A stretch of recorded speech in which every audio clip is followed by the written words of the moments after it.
everyone, and welcome to another Bite where we rewatch the most innovative and intriguing pitches from Shark Tank. I'm Jorie, and I'm joined by the amazing, the astounding, the authentic Ariel. How's it going? I'll admit, Ariel, I found it difficult today to find a pun that was tasteful. Today's founders are looking to end food deserts across America with their product, and nothing beats a noble cause. Will the sharks think they're one in a melon, or will these founders leave hungry for more? We've got a lot to talk about after this break. Today in the tank, we have Nourish and Bloom. And Nourish and Bloom is brought to us by Jamie and Jalea, and they are asking for $400,000 for 5% of their business, which is $8 million. Count it, $8 million. So Nourish and Bloom is trying to solve a very real problem. Fresh and healthy food is really hard to find in impoverished areas, and there are notable food deserts across America, both in urban and rural areas. So their solution is a series of micro marts that make it easy to access that fresh and healthy food. And so essentially, if you want to envision what this looks like, it's like a small physical market where you swipe in by basically having their app on your phone. You've preloaded your payment information at that point. You go into the store, you grab whatever you need, your essentials, your fresh food, and then you leave, right? And because it's all scanned with your phone, it just auto pays the store for whatever you've taken. And it's almost like a touchless experience because it doesn't need to actually be manned by a person. So they have 4 different models where this store can sort of come about. There's the sort of like mini marts that you'd expect in like an airport or a hotel, all the way up to brick and mortar stores. So they have a couple different options. But thinking about Nourish and Bloom, our founders and their pitch, what are your initial thoughts, Ariel? So it's very reminiscent to like the Amazon Go stores, which yes. RIP. I don't know if it's too soon to say RIP to that. So, I think it's a great mission of what they're trying to accomplish. I think we uncover this as the pitch goes on, but there's such a lack of focus. There's so much opportunity of which different direction you can kind of like take this in. And I think our founders are a little bit blindsided by that. Oh, yeah. The fact that there's 4 different models. So they're talking about doing a brick and mortar. They're talking about like the airports. They're talking about compartment pop-ups to try to scale. I think that's the biggest challenge here. If your founders are so paralyzed by all of the opportunity around them, that gives me a little bit of hesitancy from an investor perspective. So this could have been a really great repitch. Like if our founders went in and they're like, we're Nourish and Bloom. We want to provide the world's first self-serve, low overhead, fresh grocery or micro mart targeting food deserts across the US. We've launched a successful brick and mortar concept in Atlanta, but we're betting on compartment pop-ups as our key to scale because this was our proven concept. We think we can replicate this. It'll allow us to move quickly in these areas while also building a brand. I think they have to take a bet on one of these areas and not expect the sharks to kind of solve that for them. They mentioned they wanted to get a shark specifically for marketing. And I think they really need to feel good and confident about taking a direction of whether or not they're going to be profit or nonprofit, or they're going to be brick and mortar, or they're going to be on the go little micro experiences. I think they have to make a bet and like pitch that to the sharks as opposed to like, here's all the different opportunities and we're not just going to pick one. Okay, first of all, love the repitch. Very great. Thanks. And I really think that that is such a strong narrative. We know that they had launched their initial flagship store for $1.5 million in 2022, and it's made back $800,000, right? So it's very much on its way to becoming profitable, not quite there yet. Yeah. I really like what you said, though. As soon as they started saying, like, here's all our options, I feel like the sharks almost got overwhelmed with the choice because they are also very different business models. Right. And that's something that Kevin mentions. He was like, you've got a couple different really complicated businesses, right? You've got 4 business models. Yep. You've got a logistics and distribution issue because you are working with the distributor to actually get the food from point A to point B. Fresh, cold, refrigerated goods. Short shelf life, right? So that's complicated. And then there's this like interesting additional tech layer where it's like you have this app, there's wireless paying. The entire thing depends on their app working 100% of the time. Yeah. And that's logistically scary for an investor. I think it made the sharks really nervous. But Do you think that knowing that they have all of these options, that they're at a stage where they could basically pivot and just focus on one for right now, if the issue is that having too many choices could be bogging them down? They need to hone in their focus first and determine, like, are they a technology company? So are they going to focus on like the pick up and go solution and like having that be its main product and like really focus on improving that? To your point, Jorie, if you are someone who is managing this like retail space, like they still need to have like one person like in the store, right? To like make completely automated. To make sure that like, you know, the systems are still working, the power is up, refrigerators are plugged in. Things aren't rotten. Right, in case things go wrong. So like they either need to focus on really perfecting that technology and having this be a solution and like be a competitor in this space to, you know, the Amazon Go's or other contactless solutions in the market.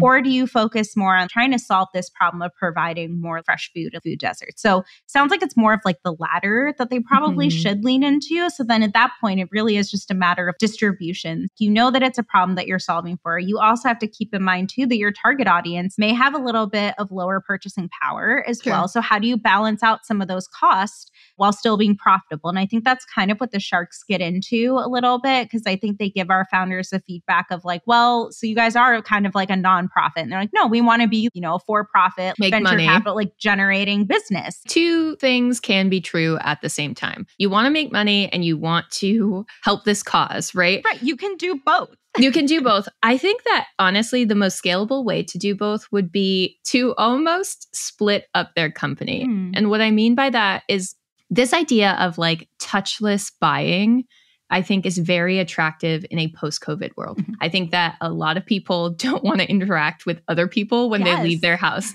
So I really think that on the tech side, I think they should consider licensing. I think they should try to get this licensing into stores, grocery stores, if you want to be thematically the same. But I also strangely see this as something that the Apples of the world would be really into in certain pop-ups, right? So I think they should honestly just continue using their own tech. I think they should go after buyers of that tech because I think the legs on that are going to be really long. At the same time, I also agree. I think that you can want to make money and then also want to be in a more nonprofit space. I think that Kevin's advice was so spot on to be like, you should be going after the states. And by states, I mean like the governments of the states. Yeah. Or school districts. Or school districts. So one of the options that didn't really get covered a lot is the idea of like a smart vending machine. You know who has great vending machines? Japan. Right? Think about how that happened, because like you can get anything out of a vending machine in Japan and it really works. Again, there might be like cultural things that are going on there, but I feel like there could be something to be said about certain things being put into a vending machine and just accessible in the corner store. Almost thinking about that like a separate business that's following a model that already exists, granted in a different country. But I do think that we're seeing this idea of smart vending machines start to take off and partnering potentially then with businesses, right? Because can you imagine like on a Google campus, for example, or even just like the HubSpot headquarters, having a vending machine like this and a healthy alternative to like lunches you might otherwise be buying? We saw a smoothie vending machine a couple episodes ago. Bellini. Yeah. And I think it's like actually a similar model where it's like, okay, like if you're trying to solve for like fresh food, again, I know their core focus is food deserts. I think that they could still have that as a running mission and potentially like for every vending machine they sell or partner with, they give back to that cause and almost turn it into like a cause marketing thing. But I do think that there is just like a clear divergence between making a lot of money quickly and helping people. I think you can do both. I think they might need to pivot in order to effectively do that. And having a piece of your business almost operate as a mini nonprofit in a kind of cause marketing spin at the same time that you're really drilling into making a lot of money on another, that could feed each other. But I don't think trying to do everything all at once is actually scalable. And I think the sharks kind of agree with that. Yeah.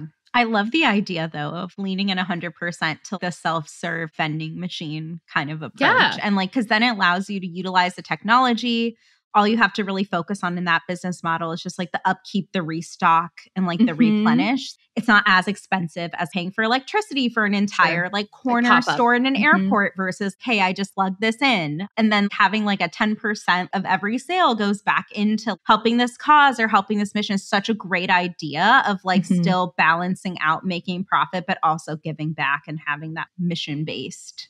Yeah. Level into putting these in profit centers, right? And then have that feed the part of your business that are opening these low cost shipping containers in food deserts. They're going to need to pivot how they think about who they're profiting off of and like how they're giving back to the community in need. Yeah.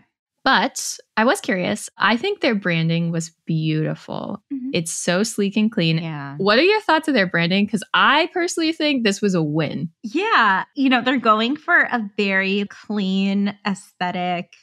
My only kind of critique that I would have for them, especially when you are promoting something that's blooming and vibrant and nourishing, I would love to see more of like a playful color, like a bright yellow against the black and the white, or just something to kind of help contrast that a little bit more to just instill that this is fresher kind of foods. I get that they're promoting the store, the technology, the walkthrough ability, but highlight more of the foods. Don't be afraid to lean into almost like a product-led marketing. It sounds almost counterintuitive for like a grocery store, but I think in this instance, they're trying to establish a brand, right? Yeah. So you can see that NMB signage on a smoothie and know I'm going to pick this up instead of going to the smoothie stand that's like a few feet away. I think there's a little bit of opportunity there for them to easily make it feel more vibrant and kind of embodying of the name a bit more. Chef's kiss. So we talked about this being sort of like an interesting mix between a nonprofit mission with a for-profit company. The Sharks really struggled to pin this company down, to understand what's the real market they're going for, how they're going to simplify the process. Because again, you have like 3 potential really big, complicated issues where it's like the logistics, the tech, and then the distribution. None of our Sharks were super excited about this, which you hate to see. I know. They seemed like such a great couple in story. I know. And like the vision is so good. And it's hard, right? Because I feel like we've seen Sharks in the past not mind margin as much as they did here, but they really bolt at what Kevin calls the razor thin margin of this company. So ultimately, none of our Sharks offered a Shark Tank deal, but it was sort of like a backhanded compliment. Like Mark was like, your finances, just to be honest, are a disaster mood.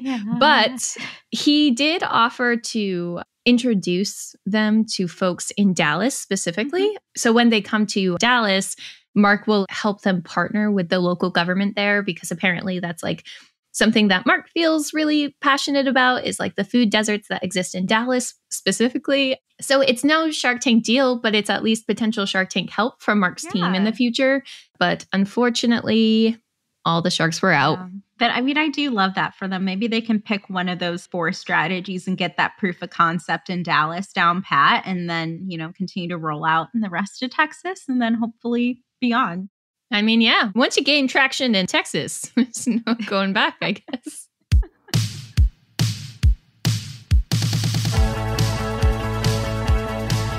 Production for today's episode was brought to you by Arie Desormeaux. Editing comes from Robert Hartwig and support from Alfred Schulz.